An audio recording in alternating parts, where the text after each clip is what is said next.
Installing an interior door. This is a split jamb hollow core standard interior door. This is a 32-inch door.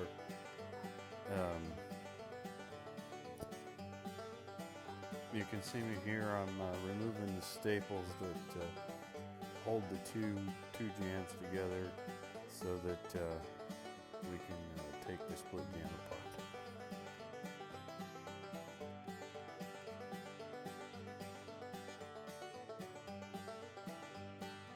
This is just some views from the other side of the door. You can get a closer look at the staples that I'm pulling out, and you can kind of see the seam between the two jambs.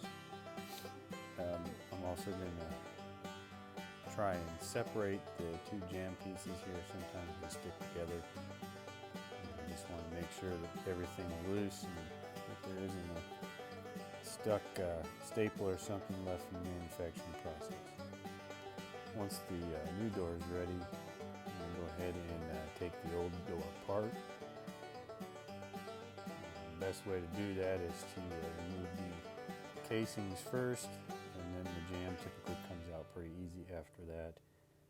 If you take your time, I mean, this door was not going to be reused. It was getting thrown out, but so I didn't have to be gentle, but as a rule of thumb, I always am careful with the trim to the best of my ability so I don't damage the wall or the trim. And I'll take it apart, and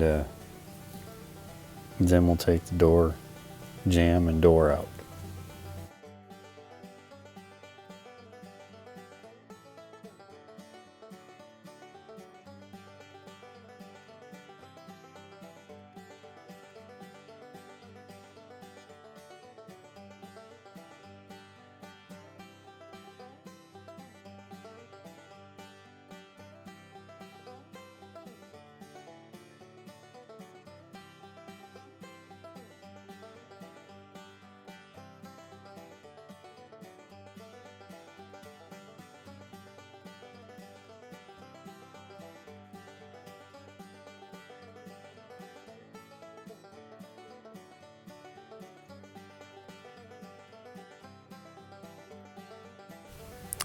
It's the same process for the other side of the door. I'm going to go ahead and in the same way remove the casings, and then go ahead and pop the door jamb off itself. Sometimes the door jambs are nailed where they shim it at, sometimes they screw it. This door was just nailed on the hinge side where it was shimmed, and it was nailed at the latch where it was shimmed.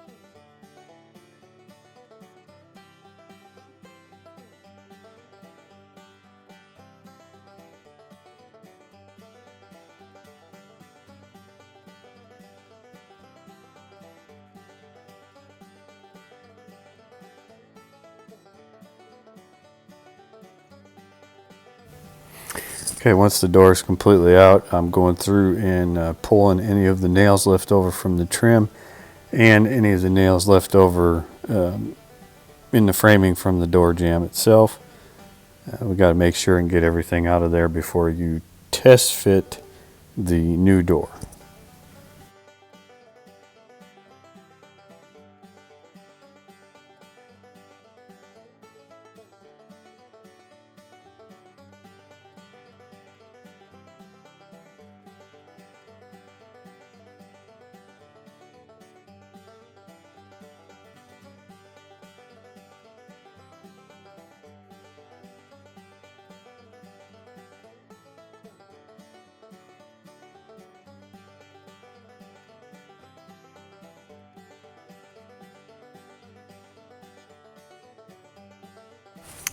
Okay, so I've taken, you can see that we've only got half of the jamb. It's the half with the door.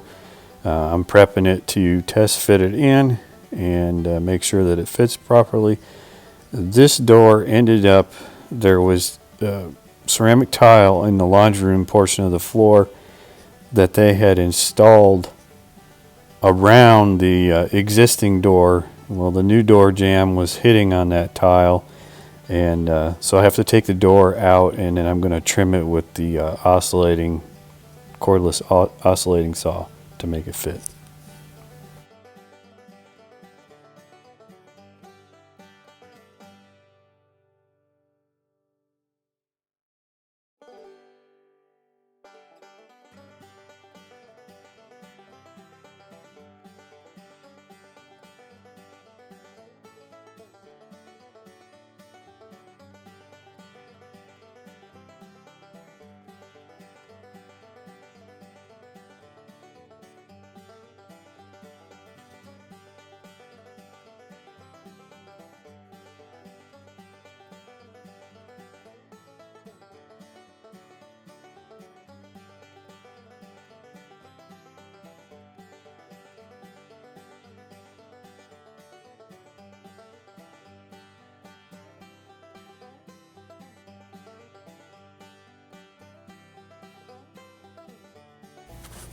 Okay, so once I trim the door up to fit and I test fit it one more time, I'm going to go ahead and nail the hinge side of the door. I typically do not use a level on interior doors. Instead, you'll see at the end of the video, I set these doors by the door gap on the latch side and across the top of the door. You want that gap to be as close to the same as possible. And so that's what I'm doing right now, is setting the gap at the top of the door. And then I'm going to go ahead and check everything and check the gap down the side. I'm going to find that the casing is hitting the existing baseboard a little bit, and I need to slide it over. So I'm going to take the oscillating saw again and trim the baseboard back about 1/8 of an inch so that I can have the same gap all the way from top to bottom of the door.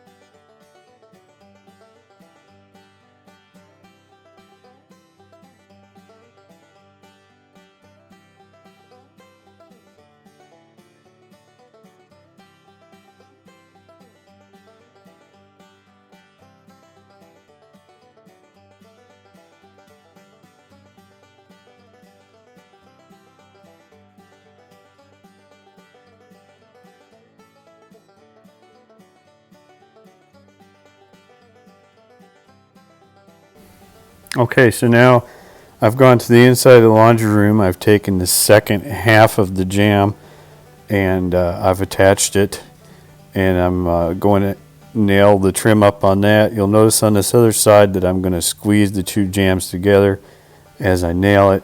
That's to make sure that we're tight to the wall, and that is the basic process for the door frame itself. Before I put the inside door jamb on, I did shim at the hinges and at the door latch area.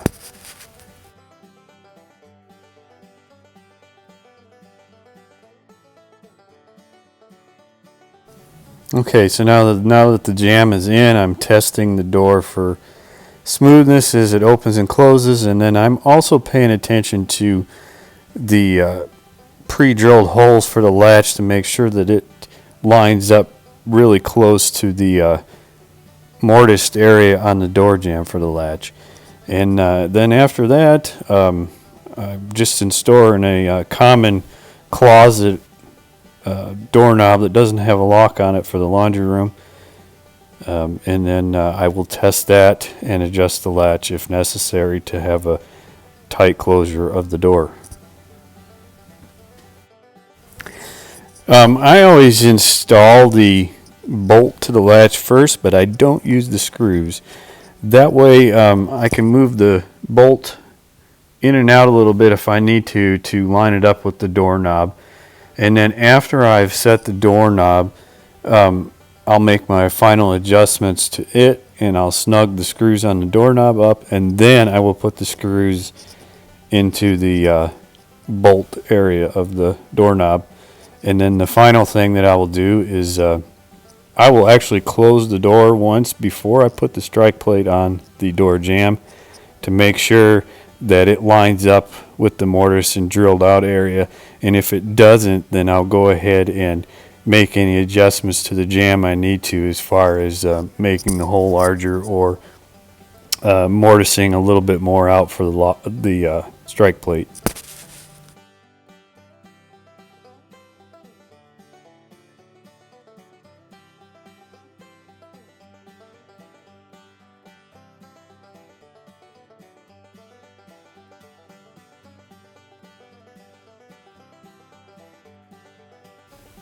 Okay, the strike plate didn't need adjusting, so I was able to just go ahead and put that in right how it was set. I'm going to go ahead and test the door after that to make sure it's snug, and then I'm going to go ahead and reattach the wires for the heating and air conditioning zoning system that was in this house. There was a wire that was in the way, and then right here is the door gap. It's a 1/4 inch on the doorknob side and a 1/4 inch across the top, and that's the best way to set an interior door. And then finally, you'll see the tools that I have: the Milwaukee cordless nailer, the Milwaukee oscillating saw, and the impact, and then just my regular tool bag with a hammer and pry bar and tape measure. That's pretty much all you need.